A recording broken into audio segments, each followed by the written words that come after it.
toolbox of tools. God, angels, demons, or, whatever religion that you map yourself into. It's aesthetic. A priest is more just like a Christian magician, essentially. Right. You think of it like that. And that's what, the magician's job is, to map the realms, figure out how to contact, bargain with, command entities. Then with the rise of science in the 18th century, you get the energy model. This model talks about subtle energies like vril energy, the astral light, prana, Wilhelm Reich's Orgon energy machine. If we touched on that old mage of a guy. That old warlock. Put your annoying wife in a wooden box machine for him back in the day is all that was. Magic here is more about learning to sense, direct, and manipulate these invisible forces that permeate everything. A spell is an act of directing a current of energy toward a target. And then next, after the breakthroughs of Freud and Jung, came the psychological model. This is the skeptic's kind of favorite toolbox. In this view, the other worlds become the inner worlds. Demons are just repressed complexes in our unconscious mind. Gods are archetypes of the higher self. And magic is a profound form of psychotherapy for personal transformation. A ritual isn't calling a demon, it's an elaborate psychodrama to confront a part of yourself. And then finally, the fourth box we have is you have the current and up and coming paradigm that's happening now, the cybernetic model. This one says the universe is essentially information. A lot of this is going to sound very fucking familiar now, and this was written about 30 years ago. This one says the universe is essentially just information, a giant cosmic computer running on probability. Magic, then, is a set of techniques for trying to, for lack of a better word, hack reality, creating a neurological glitch in your own brain that ripples outwards, manipulating probability to cause macroscopic changes in the world. Shin Megami Tensei. And as Alan Moore once said, we are, quote, unpredictable beyond the dreams of Heisenberg. Yeah, perfect. Those are your four models: spirit, energy, psychological, and cybernetic. And basically they all say yes. They don't choose one. They might use the psychological model to explain their results to a skeptic, but then use the spirit model for a full-blown demonic evocation later that day. They use whatever model, whatever belief is most effective for the task at hand. It's the ultimate in magical pragmatism. It's literally Constantine. Yes, in a weird way. Yeah. Whatever's useful in the moment, going through his Constantine, toolbox. let's call him. It's in a way. I mean, it's not a bad comparison because he kind of funnels his belief through the different tools. I've seen him lose a dude inside of a computer. I've seen him call demons. I've seen him go to a psychiatrist. Constantine is a fucking chaos magician. That's fucking awesome. I love that. Yeah, That's and he sprang from the vogue of it all too. He's like an 80s guy. That makes sense. But this is why pop culture becomes kind of a valid source of magical imagery.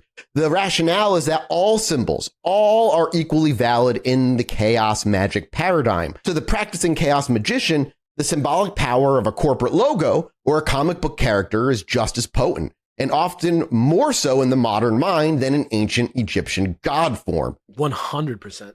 As Phil Hine puts it in Condensed Chaos, quote, "What is important for me is that it showed me more convincingly than any argument or book is that magic is something real. And then that personal experience for him, the results that he got, is the only truth that matters." So where did this utterly bizarre have your cake kind of eat it too approach to the supernatural magic world come from? Because it wasn't born in ancient Egypt or medieval Germany or any of that shit. It was born in the mind of a working class boy in London. A man who was once hailed as the future of the British art world and died in relative poverty. A man who brushed up against the most famous occultists in the world and walked away in disgust, rejecting them. So that's where we're going to begin. We have to start with the grandfather of chaos magic, Osman Spare. Now, Spare's life is a story in itself, kind of full of contradictions that make for a great subject for the podcast. He was born in 1886 in Smithfield, London, though a few sources claim 1888, but 1886 seems to be the more generally accepted year. And he was the son of a city policeman. So he's like a contemporary to like Aleister Crowley. Pretty much. Oh, yeah, same absolutely. Time period. Okay. The exact same time period. And for somebody who was going to be seen as a potential revolutionary artist, being just like the son of a city policeman isn't kind of where you would expect to find them. From his earliest days, it was clear that he was different, though. To a lot of people, he was a prodigy, someone that they saw as a genuine artistic genius, and his talent for drawing was so immense that at the age of 17, he became the youngest person ever to exhibit at the prestigious Royal Academy of Arts. The papers and the art critics at Edwardian London went like kind of nuts for this guy. He was seen as enfant terrible, the wild-haired, intense young man from a humble background who could draw like an old master. This man was just very, very skilled. They called him the next Aubrey Beardsley, who was, if you're curious who that was, they were the defining artist of the Art Nouveau and Decadent movements at the time. He was on a trajectory to become a celebrated and potentially wealthy, famous artist. This is who created Chaos Magick. But there was also another current running through his life. Alongside the artistic prodigy was a developing occultist. Spare claimed that as a child, he was initiated into a form of witchcraft by an elderly woman by the name of Mrs. Patterson, who he claimed was descended from a line of New England witches who had escaped the Puritan prosecution in the 1600s. Now, for my own sake and for the sake of historical accuracy, it's worth noting that the story is obviously disputed. Some scholars believe Mrs. Patterson may have been a real local fortune teller that Spare later mythologized to create a more compelling origin for his very personal primal form of magic. He just got lit up by something cool that happened to him when he was a kid, basically. Yeah. And now, again, is it true? Who fucking knows? But what it is it's kind of a classic occult origin story, which might be the whole point in the story being made up in the first place for him. And later writers like Kenneth Grant, who became Spare's champion, certainly leaned into this quote-unquote dark sorcerer narrative. But what's undeniable is that Spare had a lifelong obsession with the unseen, with spirits, and with accessing altered states of consciousness. What were they doing together? Like when they talk or hang out? Were they like doing rituals or like? We'll talk. We'll go through it. Yeah. He was one of the first artists to seriously practice what he called automatic drawing, which was the art of the practice of letting his hand move across paper in a trance-like state. It's the idea that your subconscious is kind of controlling it.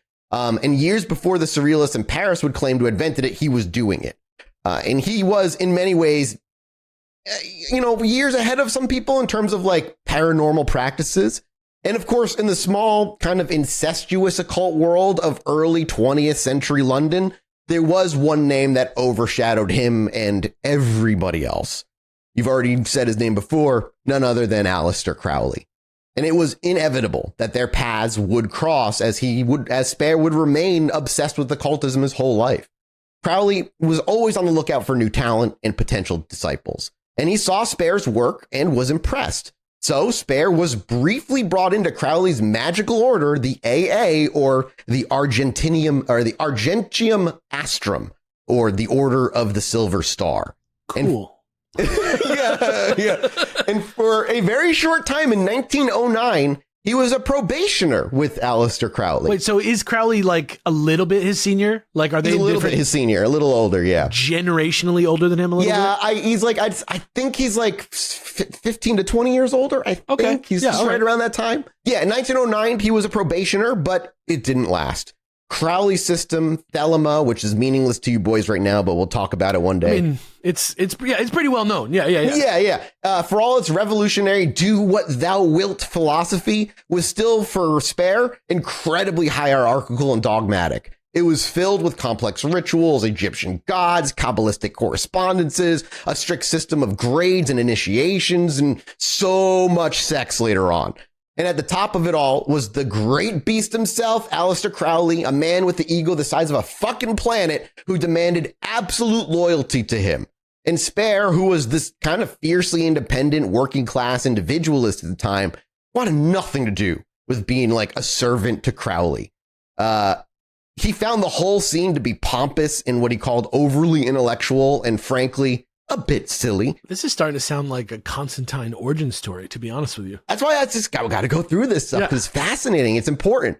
He believed all that ceremony, all that dressing up and memorizing correspondences was nothing more than a distraction from the real source of power, your own mind.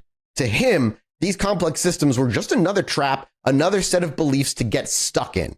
And Crowley, for his part, did not take rejection well. He later wrote Spare off as his quote unquote black brother, which in his terminology meant a magician who had failed in their development because they couldn't surrender their personal ego to the great work, which He's for a great Crowley, Jedi, dude. He's a great Jedi. yeah, which for Crowley Zeta. conveniently often meant surrendering to him, you know, like, Yeah. and that's just, he was just mad about it. So Spare turned his back on all of that shit. He turned Zeta his back. Mage. Yeah. He turned his back on the established occult scene and eventually on the fine art world that had once kind of celebrated him. In 1925, he published a scathing manifesto called The Anathema of Zos, a sermon to the hypocrites, which is basically, and I'll give you the link to the actual paper So he here. in a wasn't second. like non-dramatic. No, he was very dramatic. Yeah. He was extremely He dramatic. he wasn't like a stoic. He was just like, this is a lot of faffing around the magic. Yes. Yeah.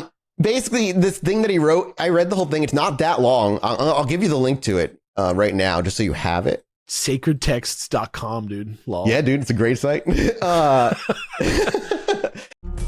Thank you so much to Zocdoc for sponsoring today's episode. And hey, Chilluminauts, real talk, listen to me real quick. Remember that doctor's appointment you swore you'd book like 4 conspiracy rabbit holes ago?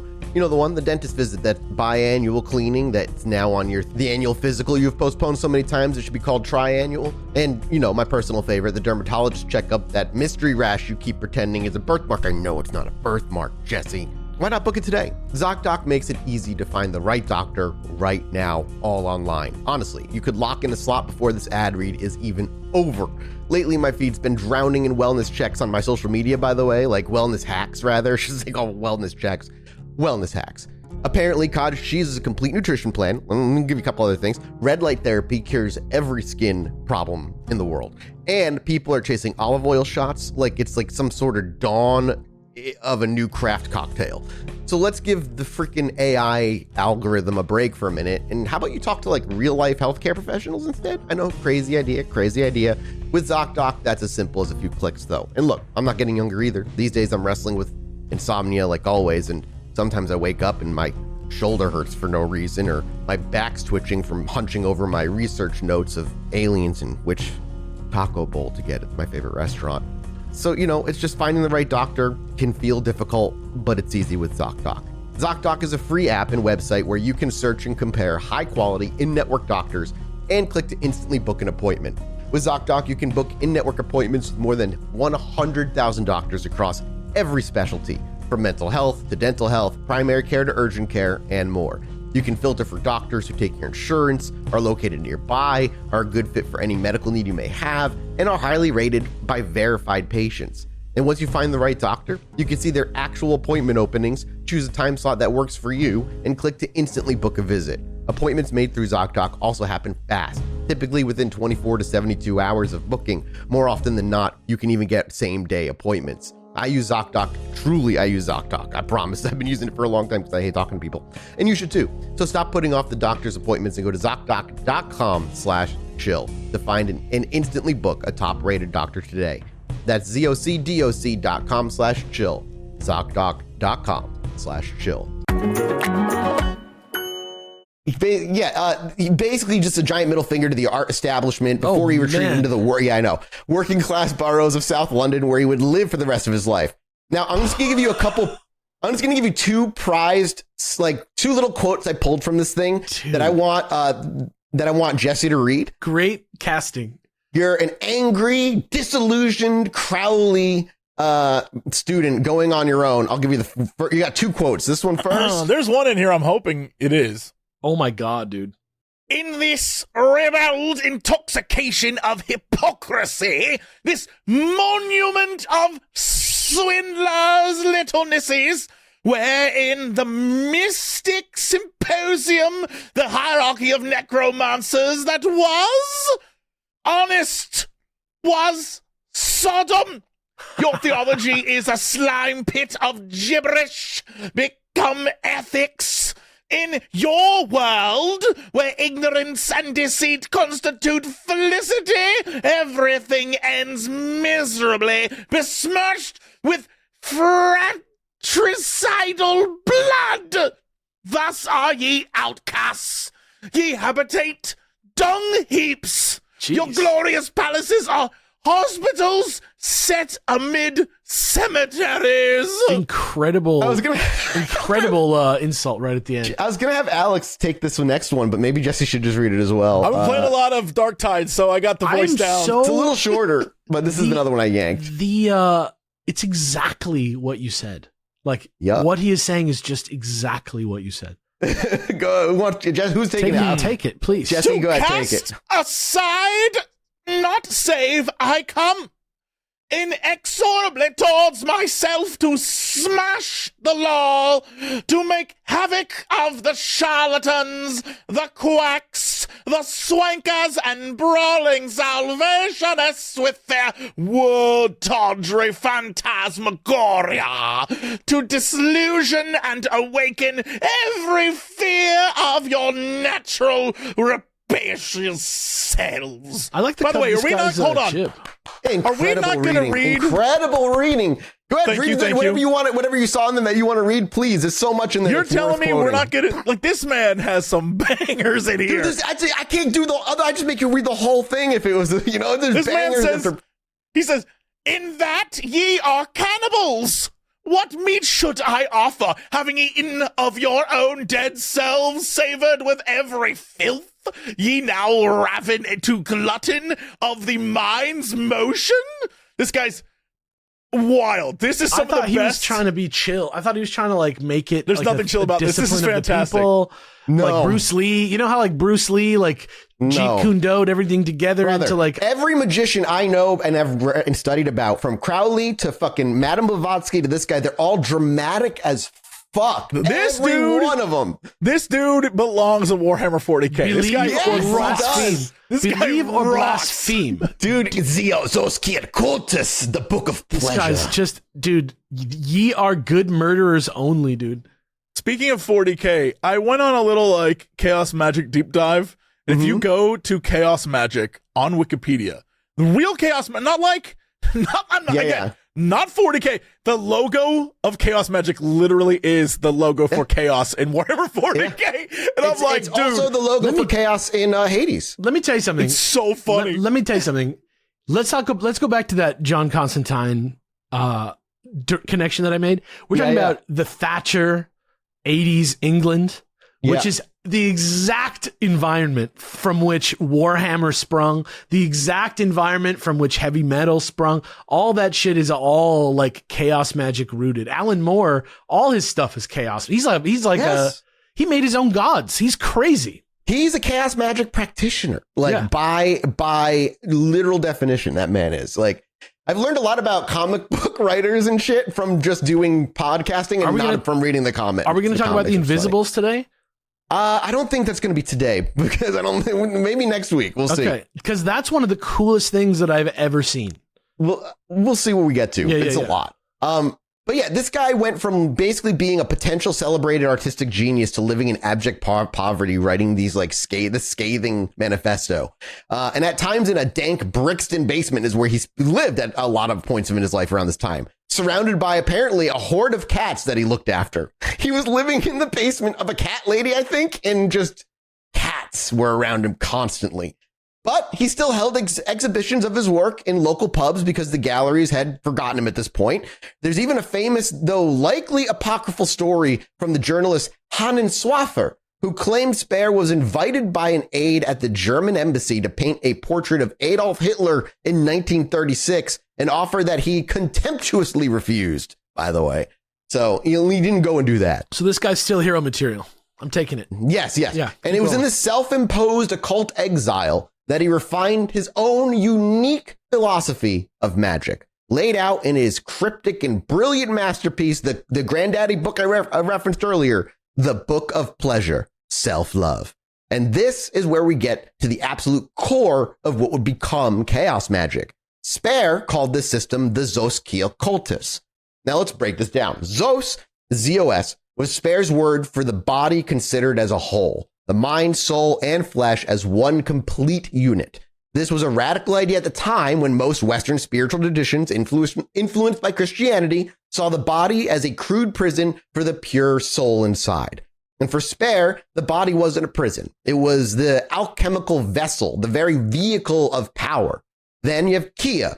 And then this is a bit harder to define, but he often describes it as the atmospheric eye, the universal consciousness, the kind of source consciousness, a formless spark of the absolute that resides within everybody and everything. Things we've talked about a little bit in that whole, like, what is consciousness? Is it emergent? Is it an informational quantum level thing? Is it a resource that we are somehow manipulating? Are we itself, the consciousness, manipulating itself? Which is why I'm really glad that I didn't do Chaos Magic a few years ago when I first really wanted to, and I waited, because this is a more fascinating angle to kind of come at this from.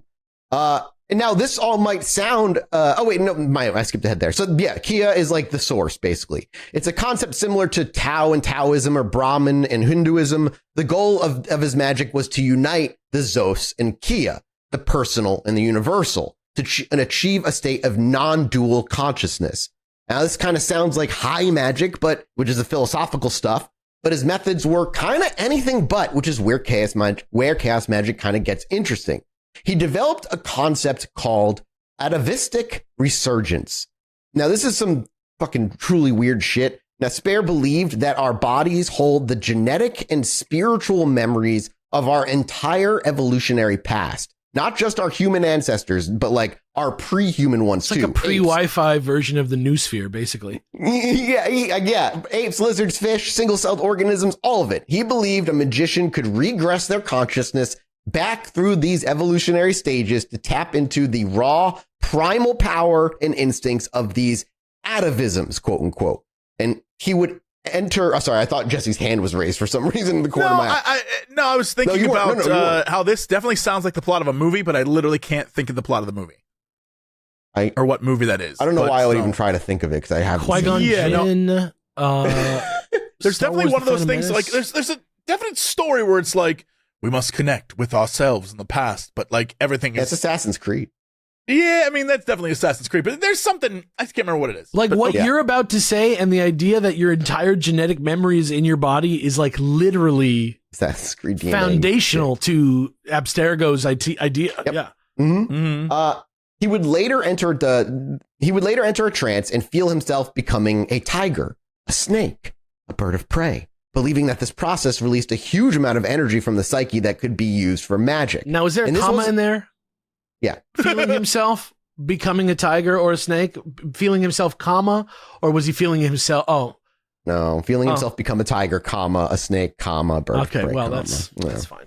Sorry, I know it's not as fun, but like if it was Crowley, he would have been. There would have been. No, he would. If it was Crowley, he'd be feeling himself, comma, a tiger, feeling up a tiger. For him, this wasn't about polite seances. This was about dissolving for him the human ego into something that's ancient and feral, I guess, is a way to put it. Because his central thesis was that the true magic engine is the subconscious mind. He believed that the conscious mind, with its doubts, logic, its socially conditioned baggage, what he called the psychic censor, is the biggest barrier to magic. Which is kind of funny, just like the weird mushroom trip I had. We're just like, your anxiety is like the barrier, dude. It's blocking you from letting go. It's like the flow state, but like kind of like reverse interpreting the flow state. Like you're saying, like the flow state is actually you at your most attuned, as opposed to your like least attuned in a way. You know what I mean? Like all the doubt, like your mind and all that shit with its doubts and logic and shit. Like that's a problem. That's like your an issue. Your presence and perception is like burden. Yes, a huge burden. Yes, that's exactly correct. The universe that he reasoned anyway is already providing everything you could ever want. You just have to get out. You just have to get out of your own way and like let it happen. The trick is to sneak your desire past the block, to plant it directly into the fertile soil of the subconscious, which would then work to manifest that desire in reality. And his method for doing this is his most famous and enduring creation, the sigil. This is where we get some real practicable magics. Now, we touched a little bit on it before, but let's do a proper like deep dive on the mechanics here, because this is the foundational practice of how this works. So let's just say, for this example, your desire, your will is you want to get a promotion. You want to get a promotion at your job. So you would say, it is my will to get this promotion. That becomes your statement of intent. Then Spare's method dictates that you write that sentence down in capital letters. Then you rewrite it, but you remove all the repeating letters. So it is my will to get this promotion becomes ISMY, like WLOGEHPRN. Then some practitioners also will do remove the vowels at this stage. It's not everybody does it. Some people do. But the core idea is to break down the linguistic meaning. You're trying to make it basically a bunch of nonsensical letters. Now that you have this string of seemingly random letters to anybody else but you, your next job is to take these letters and combine them into a single sigil, like an abstract glyph. You're going to overlay them on top of each other. You can twist them around. You simplify them until you have a strange, essentially kind of alien looking symbol, like an image, that has that should have no obvious connections to the letters that you started with. So you're taking all those letters, putting them on top of each other, twisting them around, creating a sigil that whatever works for you. And you're like, I like that. That's when you have your abstract glyph. This alien looking sigil looks like nothing to anybody. It's just a squiggle, a personal private hieroglyph of your desired will. This is where the psychological trickery has to come in. The most important step is the concept that is called deliberate forgetting. Remember, I tried to get you to forget Chaos Magick in the beginning? This is where this comes in. Deliberate forgetting. Exactly, Jesse. You have to actively forget your original desire. You have to look at this new symbol you've created and see it only as a shape, completely divorced from the wish for promotion, for this example. The purpose of this is to prevent what he called lust for result. If you're constantly thinking, did it work yet? Where's my promotion? Did it work yet? Is my sigil working? That conscious anxiety, that attachment to the outcome will completely sabotage the entire operation. You're re-engaging in that psychic weight, that psychic anchor, that psychic sensor. So after you make your sigil, you got to go hide the sigil from yourself for a while. Okay. Then when you've sufficiently forgotten its meaning, you charge it. And to do that, you have to enter a state of gnosis.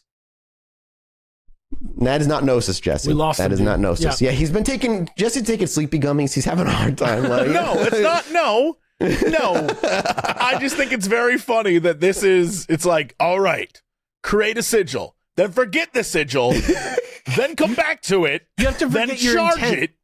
Yeah, forget your intent behind To the leave it sigil. as Right, you can't want it. It's almost like an engram. It's almost like an engram of its own meaning that's like separate from your personal desire at the time. You've literally taken your desire and reshaped it. Right. But instead of forget about it, come back to it, and now come at it as the sigil and empower the sigil. Right, but you should know you have the sigil, but you just got to forget what the sigil meant, the intent behind the sigil. Only that you trust yourself that the intent was what you wanted. Right. Right? Okay, so after you do that, now you're going to have to enter. Now you got to charge it with energy. And this is gnosis. how do you do that? You have to enter a state of gnosis. Now, gnosis is a word that gets used a lot in occultism, but in Chaos Magick, it has a very, very specific physiological meaning. It's a state of non-thought, a moment where the conscious mind is completely silenced and short-circuited. Like, Spare outlined two main paths in the book to this: the inhibitory and the excitatory. Inhibitory gnosis is achieved through methods like slow-moving meditation. Oh, no. No. Slow-moving meditation, yoga, sensory deprivation, scrying or prolonged staring, basically disassociating, quieting the mind to a dead stop.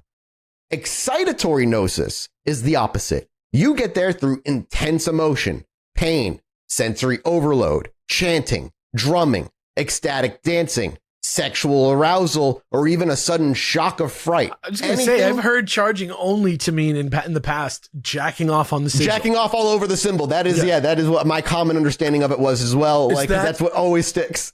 Oh my That's the easiest for people to do. You know, if you're going to do it, it's like, you're going to get to chanting, or are you going to you're like, well, I could just go jack off really hard and like not think and just come all over the fucking symbol. So really, my initial assessment of all this is, again, bored people just like Charles, No, this guy truly thought are we going to bang atop the sigil tonight? Yes, Bernice. Like that's all this is. This isn't Crowley. This is the poor man living in like a basement full of cats. Yeah, but he wishes he was Crowley. He wishes he's doing purely, he's like, I want to be Crowley too. No, I will stand for this guy. No, he hated he's Crowley. a revisionist. He's like Martin Luther. He's got problems. He's trying to recontextualize. He's trying to strip out. The reason he's saying forget is because he wants you to like forget your own physical and like mental connections to the intent so that you don't get bogged down. He's describing anxiety before understanding anxiety was exactly. a thing yet. He's trying to filter out all the hesitance and all that stuff. It's just like we're saying, like if you look at Chaos Magick on the grid of 4, there's the psychological version, right? It's the same thing as this. Different tool set to manipulate the same thing, to manipulate reality. Exactly. Correct, Alex. You got it right. You get there and get a fucking sticker on your report card. Only your perception of it. Not yet. This poor man who lived in a basement of cats is now one of the most well-known occultists in the world. Weird how that keeps happening with these people. He's like well known in the way that Jesse Cox is well known as a YouTuber. Like you got to really look for him. Pretty good though, man. You got to look for him. You got to you got to be 45 years old and want to look for him. You're going to exist in people's by act. This guy's like Tyler Oakley. This guy's like Tyler Oakley. Jenna Marbles. You're practicing Chaos Magick through the cybernetic toolbox by implanting yourself on the internet for a time much longer than most people will. You are correct. You will live in history in a way that other people won't because you made the effort to put yourself out there for thousands of hours. The corporate wars will take down the internet years from now, and there'll be no trace of me. So like, oh sure, but like for your existence now in this world, it's working for you. No, it's not. No, it's not. I'm on a podcast where I had to listen to Chaos Magick, which is not a real thing, and pretend that I care. And Please that's that's fine. That's absolutely fine. Just because you don't believe doesn't mean you don't practice it. That's the best part. Damn, you got me. Touche. That's like what the forgetting is about, dude. Yeah, exactly. So yeah, basically though, like one of the for excitatory, that is mostly what people do. Like a lot of like beginning chaos magicians just jerk off all over the symbol because the easiest way to blank your brain. In that peak moment of gnosis, though, when like you are in the moment of just absolute jizz center, dude, I can do it from playing fucking Gran Turismo, though. Like, don't get it twisted. Absolutely. You really can. Yeah. Once you're at that point, though, where your brain is like completely gone, your inner sensor is considered offline, and you bring out the sigil, and you're supposed to stare at it. You're supposed to like let the energy move into it, pouring all that raw, undifferentiated energy right into it. You burn its shape directly in your subconscious mind. And then after you're done with that, you destroy the symbol. Get rid of it. You only do this once with the symbol, the Gnosis Act. You destroy it. Burn the paper or throw it in a fucking river, tear it up. I don't know. You just throw it away. Throw it down the toilet. Actually, don't do that. You're going to fuck your pipes up. Don't do that. Yeah, don't do that. And never, ever think about it again. You're done. It's done. The spell is done. You don't return to it. You don't do another one. It's done. The seed is planted in that supposed fertile ground of your subconscious, and now you just let that seed grow unseen. The reason I feel like this works for Jesse's like mindset on this is that like it's absolutely in every way trying to remove all the bullshit besides literally doing a practical activity and getting a result from it. You know, the best part is in the next part of my script, I know Jesse so well. Right here in the script, I go, now I can already hear Jesse talking about psychological priming and confirmation bias and all this other stuff because, you know, that's what it sounds like, right? You build it. Here's what it is. It is. And honestly, he's not wrong. Yeah. That's correct. A modern psychologist would look at this whole process and see a very clever, if rather weird and kind of strange system of self kind of hypnosis, goal setting, cognitive reframing of something.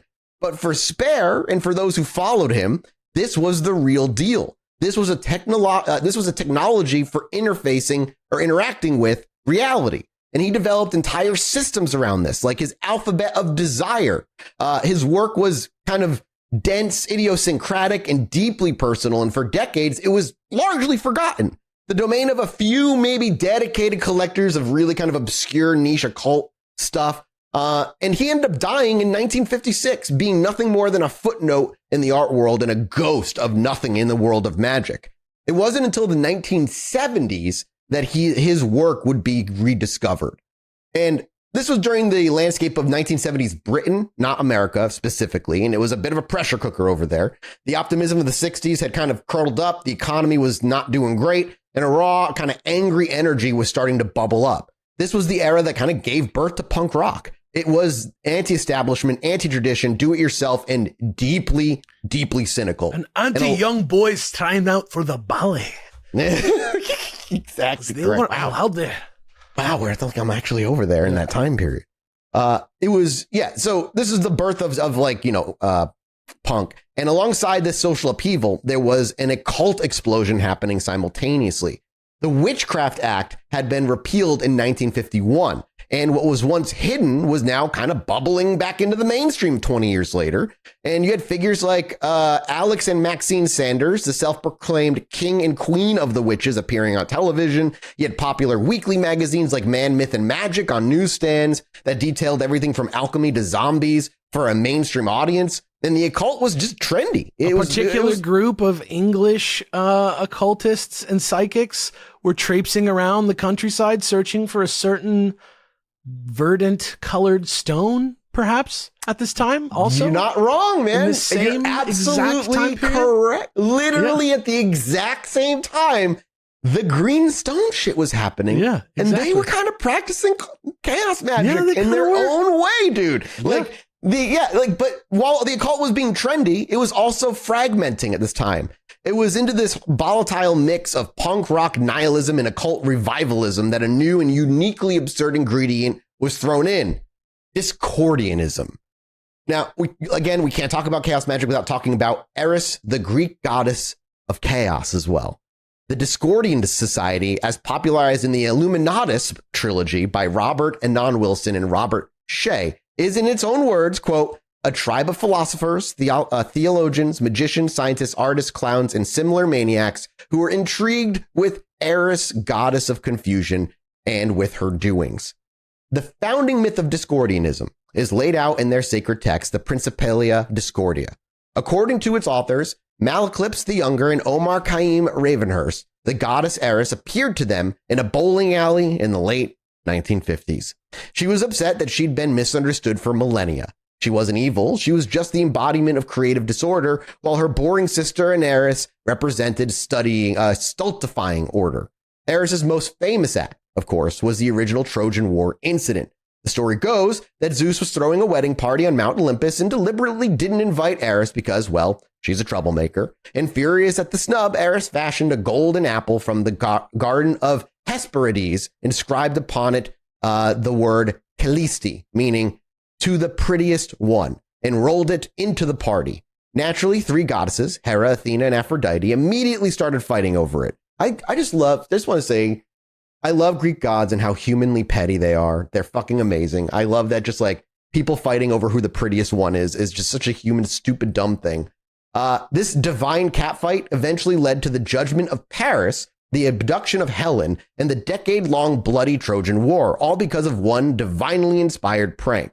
The Discordians took this and ran with it. They declared that humor, absurdity, and confusion were sacred acts. They pointed out that the entire world of magic and religion was drowning in its own self-importance. Their holy book contains commandments like thou shalt not eat hot dog buns, the law of fives, which states that all things happen in fives, or are divisible by or multiplies by fives, or are somehow related to five if you just look hard enough, and the revelation that every single man, woman, and child on this earth is a genuine, bona fide pope. So if you're listening, congratulations on your promotion, boys, and everybody else out there. You guys are actually all popes. This playful kind of anti-authoritarian spirit was a perfect match for the punk ethos, and it just became a crucial element of the chaos magic paradigm. And I want to also say just separately that this is like the patron deity of the like early to mid tier D&D, like GM, like this type of energy in general. I feel like it's the same like sort of subversive form, like subversive for its own sake. Yep, very much so. I love it's so good, so much fun, dude. And it was in this environment that two young, brilliant, and deeply dissatisfied occultists, one Peter J. Carroll and Ray Sherwin, found the dusty forgotten works of Osman Spare. And Carroll was a student of science, deeply interested in quantum physics and cosmology. Sherwin was an enthusiast of Crowley's Thelema. And they met and began publishing a zine. Sound familiar, Alex? There's only a few of them that exist nowadays. And this was, at the time, if you know what a zine was, it's kind of like the classic punk rock medium of the time. And this one was called the Equinox. Through its pages, they expressed their utter frustration with the state of the magical arts. They saw the existing orders as stuffy, stagnant, obsessed with tradition over results, and they wanted something new, something that worked, something that was stripped bare of all the cultural and religious baggage. And in Spare, they found their key. They saw the raw, pragmatic genius of his sigil technique and his focus on belief as a tool. They took Spare's foundational ideas and then fused them with 20th century concept. Quantum mechanics with its observer effect and probability waves, the cut-up techniques of writers like William S. Burroughs and Brian Gysin, and the holy foolery of Discordianism that we just discussed.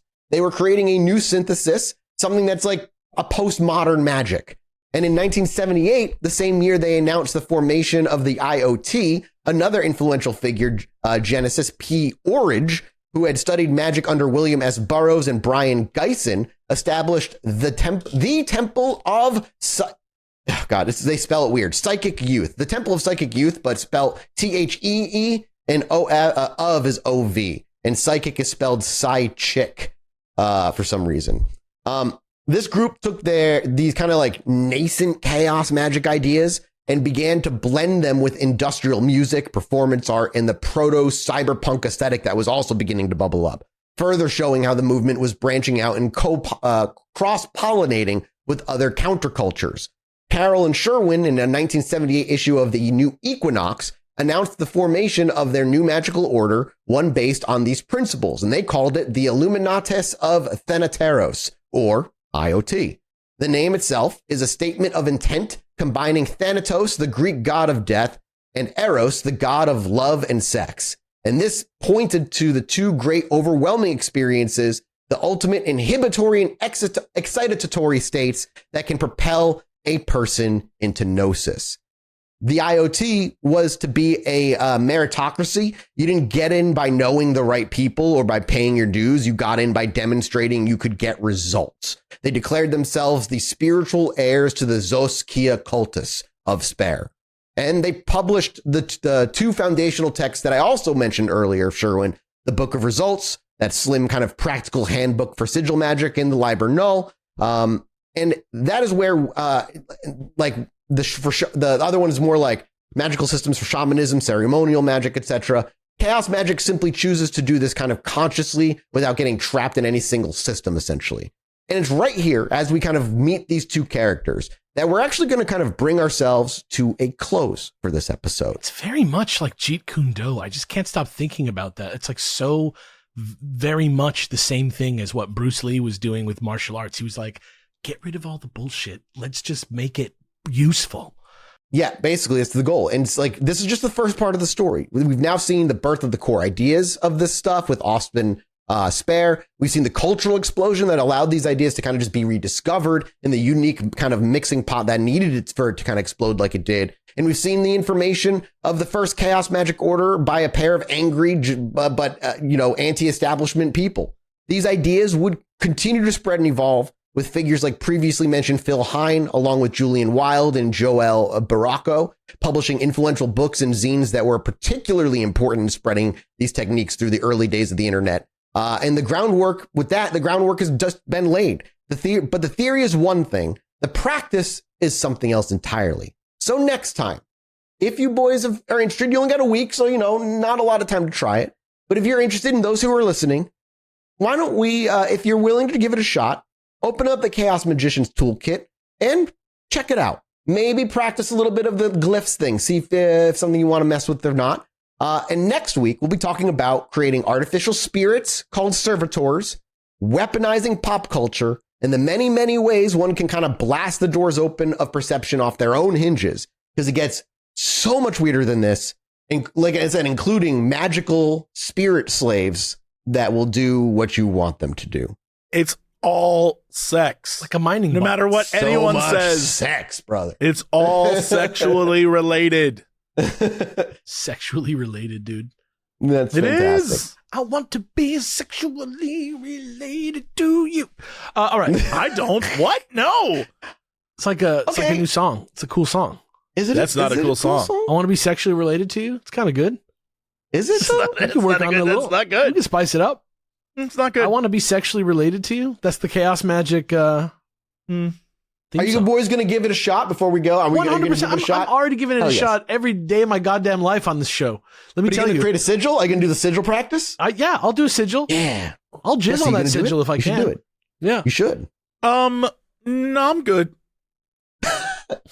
Okay, well, No. with that, I'm all right. we're off to go record a mini-sode over at patreon.com/ChilluminatiPod. Hey, head over to Unless that Chilluminati sigil's Pod. yo mama. Hey. Head over to ChilluminatiPod.fm for all the links you need. Buy live tickets. show tickets while you tickets. can. They're going to be sold out very, very soon. Buy a With that, shirt while you're there. we'll see you next week. Goodbye. Bye. Anyway, me and my wife were sitting outside indulging on our porch one night, enjoying ourselves. I needed to go to the bathroom, so I stepped back inside, and after a few moments, I hear my wife go, "Holy shit, get out here." So I quickly dash back outside, and she's looking up at the sky in awe. I look up too, and there's a perfect line of dozen lights traveling across the sky.